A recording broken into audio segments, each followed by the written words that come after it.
This is my review of the Hourglass Store by Lisa Mangum. Yes, I believe that's how you pronounce her name. Now, this book was interesting. And when I say interesting, I mean that maybe, let me start off by saying, maybe it's just that I've been reading a lot of vampire, werewolf, action-packed books recently, so the pace of this book seems really incredibly slow to me. That could be it. Having said that,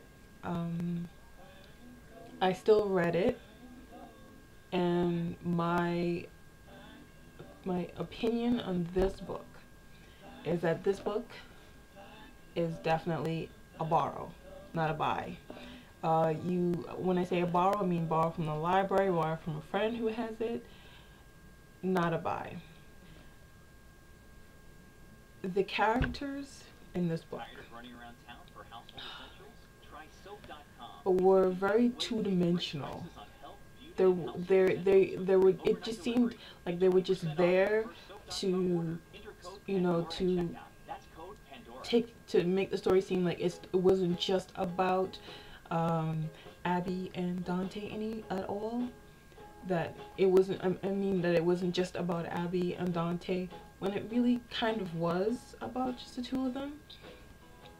Also, the villain, the guy who's supposed to be the bad guy, he was very, like,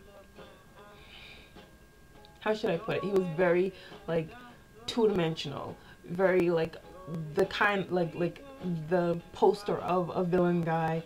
He didn't really, there wasn't really any kind of depth to him. He was just bad all the time, bad or charming.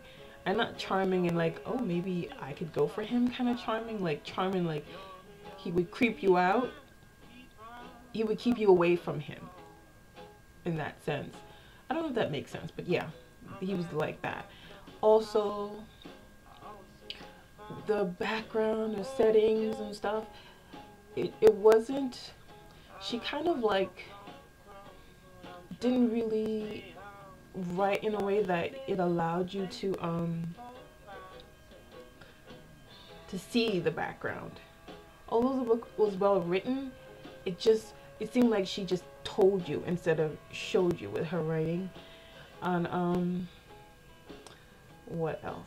There were just so many things. I mean, aside from the pace of being really slow, I read through it because I thought at the end the payoff would be like worth it. You know, the climax, the confrontation of the characters, I thought it would be worth reading through all nearly 400 pages. But it wasn't.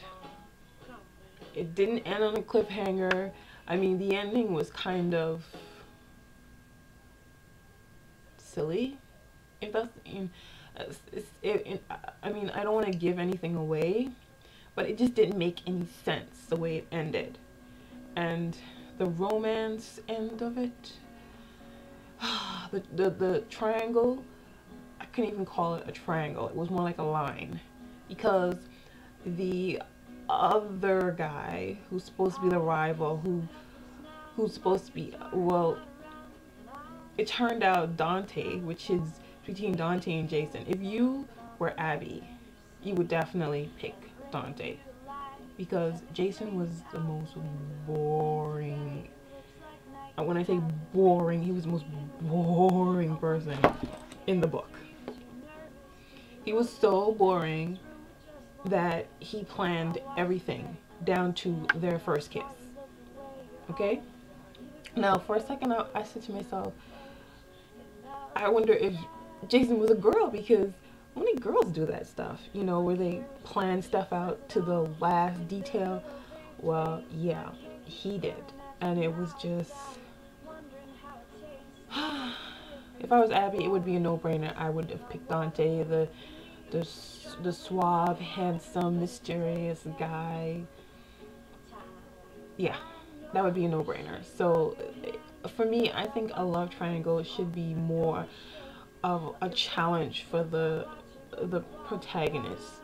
She should have a very hard time choosing between two great guys, not one great guy and one like ordinary, reliable, stable guy. You know, then it's not a triangle. It's not even a choice. You don't have to make a choice. Your choice is already made for you.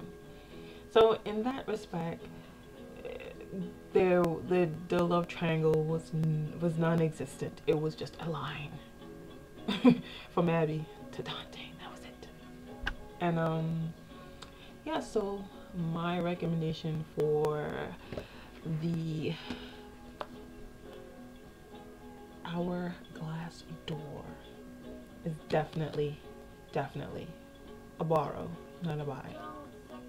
I hope this review was helpful in any way. I know there are a few people who've been like eyeing this series. They've been curious. A few people on Goodreads had mentioned it to me, so I decided to do a review because you know, I know some people wanted to see what it was about. So yeah, I just wanted to let people who were interested and didn't, and you know, if they wanted to read it, just head on down to your local library and borrow it. So yeah, so if you like this review or you have any questions about this book, or if you've read it already and you want to make a comment on anything I've said, leave your comment in the section below and I will answer you as soon as I can.